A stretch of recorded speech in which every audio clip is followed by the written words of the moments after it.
올리 지저스, 오직 예수의 이름으로 말미암아 항상 찬송의 제사를 하나님께 드리시고 그 이름을 증언하며 사신 여러분들을 주님의 이름으로 축복합니다.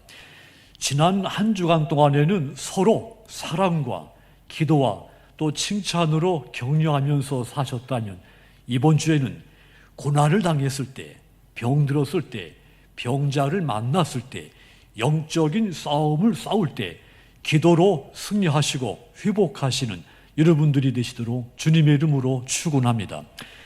예수님을 믿고 하나님의 자녀가 된 우리의 영은 하나님으로부터 오는 영적인 성품을 지니게 됩니다. 동시에 하나님의 영이신 성령의 지배를 받게 되는 것입니다. 그런데 우린 이 구원받은 이후에도 성령의 지배를 거부하고 여전히 죄로 향해 달려가는 어리석은 삶을 삽니다.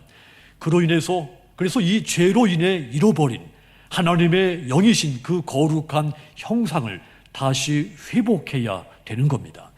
우리가 예수님의 장성한 분량이 충만한 데까지 이르기 위해서는 반드시 영성의 회복이 필요합니다. 회복은 원래 좋은 상태로 되돌리는 것입니다. 원래 상태를 되찾는 것이 회복입니다. 지금 우리는 다시금 영성을 회복해야 할 때인 겁니다.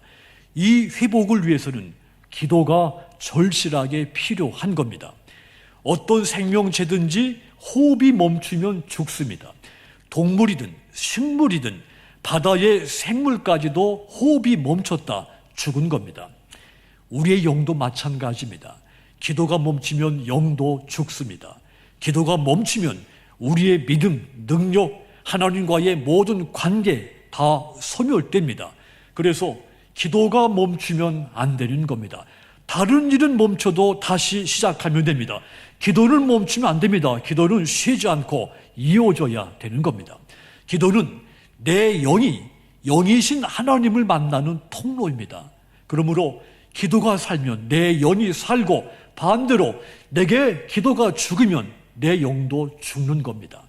하나님의 아들로서 이 땅에 성육신하신 예수님, 하나님과 영적으로 교통하기 위해서 쉬지 않고 기도하신 분입니다. 우리의 영도 하나님과 늘 교통하고 내 영이 늘 강건하기 위해서는 쉬지 않고 기도해야 하는 겁니다. 교회 안에서 수많은 갈등이 발생합니다. 그 갈등의 원인이 많지만 가장 큰 원인, 기도와 영성의 몰락에 있습니다. 목사와 성도들이 깨어 기도하지 않을 때 영성이 메마르게 되고 영성이 메말라지는 상태로 인간적인 주장이 강하게 표출되며 상식에 맞지 않은 주장들을 강하게 주장하게 됩니다. 그러면서 교회 안에 갈등과 분열이 발생하게 되는 것입니다. 그래서 이 시대에서 한국교회가 가장 먼저 회복되어야 하는 것, 목회자와 성도들의 기도와 영성인 겁니다. 이스라엘의 남쪽 왕국 유다 나라가 망하고 수많은 백성들이 바벨론으로 끌려갔습니다. 그렇게 된 가장 큰 원인, 종교 지도자들, 백성들이 부패하고 타락했기 때문이었죠. 영성이 하나님의 백성들인데 영성이 메말랐기 때문입니다. 중세 시대, 가장 부흥한 시대인데도 불구하고 교회가 타락한 것, 종교 지도자들의 세속과 때문이었습니다. 그 당시 종교 지도자들 영성이 메말라 있었습니다. 성도는 기도하지 않으면 영성이 메말라서 하나님의 뜻을 분별할 수가 없게 되며 하나님이 말씀을 주어도 그 뜻을 깨닫지 못하게 됩니다. 그래서 한국교회가 목회자부터 시작해서 모든 평신도들이 기도해야 할 때인 겁니다. 기도가 모든 것의 답이기 때문입니다. 그렇다면 여러분, 우리가 영성을 회복하기 위해서, 다시 살기 위해서 언제 기도를 해야 됩니까? 가장 먼저 고난을 당할 때 기도해야 할 때입니다. 13절 다시 보시면 너희 중에 고난당하는 자가 있느냐? 그는 기도할 것이요 즐거워하는 자가 있느냐? 그는 찬송할지니라. 고난은 아담과 하와가 선악과를 따먹은 이후 지금까지 이어지는 형벌입니다. 고난을 뜻하는 이 헬라어 단어 속에는 악한이라는 뜻과 당한다는 뜻의 합성어입니다. 한마디로 고난이란 악한 일을 당하는 것입니다. 성경을 보면 고난을 당하지 않은 사람이 하나도 없습니다. 선인이든 악인이든 모두가 고난을 당했죠. 하나님의 택한 선민 이스라엘 백성들도 고난을 당했습니다. 애굽에서 이집트에서 430년 동안 식민지 지배를 받으며 고난당했습니다. 이집트에서 애굽에서 해방된 이후에도 광야에서 40년간 고난을 당했습니다. 다윗도 고난을 당했고 다니엘도 고난을 당했습니다. 수많은 선지자들, 수많은 예언자들 모두 고난을 당했죠. 모든 의인들이 다 고난을 당했습니다. 바울도 이 복음을 전하면서 고난이 늘 현재 진행형이라고 고백했습니다. 로마서 8장 18절의 고백을 보면 생각하건대 현재의 고난은 장차 우리에게 나타날 영광과 비교할 수 없다 그랬습니다. 현재 겪게 되는 이 고난, 앞으로 나타나게 될 영광과 비교할 수 없다 했습니다. 고난은 고통스러운 것이지만 영광보다 더 영광스러운 일이라고 했습니다. 성도 여러분, 길이요 진리며 생명이신 예수님을 따르는 길이 십자가의 길이며 고난의 길인 겁니다. 제가 두레교회를 개척하면서 3가지 고난이 동시에 제게 찾아와서 그 힘든 기간을 제가 겪은 일이 있습니다. 첫 번째 고난이 찾아온 것은 안수 집사 한 분과 까닭 없이 그 관계가 멀어지면서 고난이 찾아왔습니다. 벌써 한 20년이 넘은 세월이 지났는데 지금도 왜 그런 일이 발생했는지 원인을 저는 지금도 알 수가 없습니다. 또 한 가지 고난, 물질적으로 가난에 처하게 된 겁니다. 조금 모아졌던 퇴직금마저도 이제 건축 공급으로 다 바치고 통장 잔고가 0.0원이 됐던 그런 시기가 저희들한테 찾아온 겁니다. 3번째 고난은 저희 부부가 체력이 이제 약해진 것이죠. 몸이라도 강건하면 그 개척하고 건축하고 그런 과정, 또 고난 겪는 과정 능히 견뎌낼 수 있을 법한데 몸이 약해지면서 고난이 더 크게 느껴지기 시작했습니다. 이런 고난들 때문에 제가 차를 몰고 아무데나 떠나는 그런 일도 종종 있었고, 저는 평소에 혼자 식당 가서 밥을 먹어본 적이 없었는데 그 시점에 혼밥을 하는 등, 그러니까 평소에 안 하던 행동을 하기도 했습니다. 그런데 그때 하나님이 저에게 깨달음을 주셨습니다. 밖으로 떠돌 곳이 아니라 강단에 엎드려 기도하라는 깨달음을 제게 주신 겁니다. 자, 그러니까 목사가 고난을 당할 때 강단에서 무릎을 꿇고 기도해야 할 그 시간에 오히려 밖으로 뛰쳐나가려고만 했던 제 모습을 하나님이 보시기에 좋지 않으셨던 겁니다. 고난당한 것이 저로 하여금 더 기도하는 목사가 되게 만들었습니다. 목사에게도 고난을 당할 때가 곧 기도해야 할 때라는 말입니다. 저는 교회를 개척하는 과정에서 이 겪었던 고난들, 이것 때문에 더 많이 기도하는 목사가 된 겁니다. 이 고난 때문에 기도하게 됐고 건축도 아름답게 마무리가 됐습니다. 또 이 고난이 지나고 난 다음에 하나님은 더 좋은 일꾼들을 많이 보내주시기까지 했습니다. 마태복음 26장 38절 보시면 이에 말씀하시되 내 마음이 매우 고민하여 죽게 되었으니 너희는 여기 머물러 나와 함께 깨어 있으라.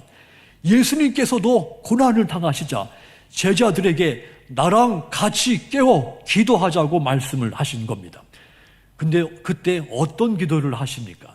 마가복음 14장 36절 보시면 이르시되 아빠 아버지여 아버지께는 모든 것이 가능하오니 이 잔을 내게서 옮기시옵소서. 그러나 나의 원대로 마시옵고 아버지의 원대로 하옵소서 하시고 기도하셨습니다. 예수님께서도 고난을 앞에 두고 기도를 하신 겁니다. 사랑하는 성도 여러분, 여러분들이 언제 기도해야 합니까? 고난을 당할 때입니다. 고난은 하나님과 관계가 긴밀해지는 기회가 됩니다. 고난은 나의 영이 다시 회복되는, 다시 살아나는 시간이 됩니다. 고난은 하나님께서 내게 기도하라고 주시는 묵시인 겁니다. 그러므로 코로나 때문에 경제적으로 힘들고 병들어 고통당하는 이 고난의 때 하나님이 기도하라고 주신 묵시인 것을 깨닫고 하나님을 간절히 찾아 기도하심으로써 여러분의 영성이 회복되고 여러분의 삶이 온전히 회복되시기를 주님의 이름으로 축원합니다. 또한 우리가 언제 기도를 해야 됩니까? 내가 병들었을 때, 그리고 병든 자를 만났을 때, 그때 기도를 해야 하는 겁니다. 14절 다시 보시면 너희 중에 병든 자가 있느냐? 그는 교회의 장로들을 청할 것이요 그들은 주의 이름으로 기름을 바르며 그를 위하여 기도할지니라 그랬습니다. 병들었을 때 주님의 이름으로 그에게 기름을 바르고 그를 위해 기도하라 했습니다. 왜 그렇게 하라 했습니까? 예수님의 이름에 능력이 있기 때문입니다. 누가복음 5장 17절 보시면 하루는 가르치실 때에 갈릴리의 각 마을과 유대와 예루살렘에서 온 바리새인과 율법 교사들이 앉았는데 병을 고치는 주의 능력이 따라합시다. 예수와 함께 하더라. 병 고치는 능력이 예수님에게 있다고 했습니다. 요한복음 14장 14절도 보시면 내 이름으로 무엇이든지 내게 구하면 내가 행하리라고 했습니다. 예수의 이름으로 기도하면 주님이 어떤 일이 됐든지 내가 행하시겠다고 한 겁니다. 주님의 이름에 능력이 있다는 말씀입니다. 그러므로 병들어 낙심이 들 때 이때가 하나님이 나로 기도하라고 한 때인 줄 깨닫고 주님의 이름으로 기도하시기를 부탁을 드립니다. 본문 15절 다시 보십시오. 믿음의 기도는 병든 자를 구원하리니 주께서 그를 일으키시리라. 혹시 죄를 범하였을지라도 사하심을 받으리라. 너희 중에 병든 사람이 있느냐? 그를 위해서 기도하라고 했습니다. 간혹 아픈 성도들이 병든 것이 하나님의 영광을 가린다고 해서 병을 숨기고 또 신방을 받지 않으려고 하는 그런 교인들이 가끔 있습니다. 그런데 그런 생각은 믿음의 생각이 아닙니다. 병들었을 때 신방을 요청해서 예배를 드리고 찬송하고 기도하다가 하나님의 임재 속에 고침받을 수가 있기 때문입니다. 목회를 하다 보면 많은 환자들을 만나게 됩니다. 대부분의 환자들 몸이 아프면 가장 먼저 병원, 약국을 찾습니다. 그런데 믿음이 큰 성도들 먼저 목사를 찾아와서 기도해달라고 부탁을 합니다. 저희 집사람이 고등학교 때 맹장이 걸렸답니다. 맹장은 빨리 병원 가서 수술을 해야 되는데 그 병원 가기 전에 그 집사람이 다니는 교회 목사님을 찾아간 겁니다. 다짜고짜 목사님한테 가서 먼저 기도받고 병원을 가야 되겠다고 해서 고집 펴서 그렇게 기도받고 맹장 수술을 했다는 말을 들었습니다. 여러분, 교인이 아픈 분이 와서 기도를 부탁할 때 저는 안타까운 생각이 많이 듭니다. 제가 능력 있는 목사라서 내가 기도하자마자 환자가 자리에서 뻘떡 일어나면 얼마나 좋을까, 이런 안타까운 마음이 늘 있습니다. 하지만 여러분, 제가 기도할 때 그 자리에서 벌떡 일어나지는 않지만 죽음의 문턱을 넘나들었던 교인이 기도를 받고 건강하게 지내는 것을 보면서 기도의 능력을 확신을 하고 살고 있습니다. 제가 개척한 두레교회에 박영래 권사님이라는 분이 계셨습니다. 이분이 희귀병인 근무력증을 앓고 있었습니다. 이 근무력증이라는 것은 우리 몸의 근육에서 힘이 점점 빠지는 병입니다. 나중에는 이제 앉아 있을 수도 없는 상태가, 밥도 먹을 수 없는 그런 상태까지 이르죠. 이 권사님 상태가 눈꺼풀 속에 있는 근육에서 힘이 빠져서 이 눈이 자기 의지와 상관없이 눈이 닫혀지는 그런 상태까지 온 겁니다. 감기가 걸렸습니다. 병원에 입원을 했는데 병실에서 갑자기 심장이 멈춘 겁니다. 심정지는 3분 이내에 처치를 해야 된답니다. 그런데 간호사와 의사들이 이걸 못 본 겁니다. 5분이 지나버렸습니다. 응급처치로 호흡은 간신히 돌아왔는데 의식이 없는 상태에서 머리를 MRI 찍었더니 이 뇌가 반 이상 시커멓게 죽어 있는 겁니다. 의사 선생님 말이 의식이 깨어나도 지능이 5살 이전으로 돌아갈 거라고 했습니다. 온 교회가 기도하기 시작했습니다. 저는 중환자실 찾아가서 그야말로 이 권사님 너무도 불쌍해서 이 권사님을 위해서 정말 간절히 기도를 드렸습니다. 보름쯤 지나서 의식이 돌아왔는데 기적이 일어난 겁니다. 5살 지능이 아니라 너무도 뚜렷하고 맑은 정신을 가지고 깨어난 겁니다. 이것이 기도의 능력입니다. 하나님께서는 믿는 사람을 통해 병을 고치기를 원하십니다. 그래서 병든 사람을 만나면 기도하라고 말씀하신 겁니다. 저는 오늘 말씀 본문을 문자 그대로 믿습니다. 그래서 환자를 만나면 확신을 가지고 예수의 이름으로 이 질병이 고쳐질 걸 믿고 기도하는 겁니다. 여러분들도 마찬가지입니다. 여러분들이 병들었을 때 또는 병든 자를 만났을 때 그때 하나님이 나로 기도하라고 하는 메시지인 줄 깨닫고 예수의 이름으로 기도하시기를 바랍니다. 그러므로 사랑하는 성도 여러분, 병든 사람을 만나거든 추근하게 바라보고만 있지 마십시오. 즉시 그분을 위해서 예수의 이름으로 간절히 기도하도록 하십시오. 여러분이 예수님의 이름의 능력을 믿고 기도하셔서 수많은 병자들이 고침을 받고 영혼이 살아나는, 또 여러분들의 질병이 치유받고 여러분의 영성이 다시 회복되는 놀라운 역사가 있기를 주님의 이름으로 축원합니다. 또한 우리가 언제 기도해야 합니까? 영적 싸움을 앞에 두었을 때 목숨을 걸고 기도를 해야 됩니다. 엘리야 선지자 영적 큰 싸움 앞에 섰을 때 목숨 걸고 기도했습니다. 열왕기상 18장 37절 보시면 여호와여 내게 응답하소서, 내게 응답하소서. 이 백성에게 주 여호와는 하나님이신 것과 주는 그들의 마음을 되돌이시키심을 알게 하옵소서 기도했습니다. 갈멜산에서 이방 선지자 850명에 맞서 영적 싸움이 시작이 됐습니다. 죽음을 각오한 깊은 영성에서 나온 기도가 그에게 있었습니다. 영적 싸움에 목숨을 걸고 기도한 겁니다. 하나님은 그의 기도에 응답했습니다. 불을 내려서 모든 번제물, 나무, 돌, 흙과 도랑의 물까지 태우셨습니다. 어떻게 이런 기적이 일어났겠습니까? 기도의 능력인 겁니다. 본문 17절 다시 보십시오. 엘리야는 우리와 성정이 같은 사람이로되 그가 비가 오지 않기를 간절히 기도한즉 3년 6개월 동안 땅에 비가 오지 아니하고 그랬습니다. 엘리야도 우리와 똑같은 보통 사람이라고 했습니다. 그런데 그가 기도하자 3년 6개월 동안 가뭄이 들고 다시 기도하자 전국에 소나기가 내리는 기적이 일어난 겁니다. 열왕기상 18장 42절 43절 내용을 보면 그가 기도할 때 얼굴을 무릎 사이에 넣고 7번 기도했다 했습니다. 이것은 그가 기도할 때 허리가 끊어지는 고통을 참으며 기도했다는 뜻입니다. 야고보가 오늘 이 본문에서 이 엘리야를 특별히 추천하는 이유가 있습니다.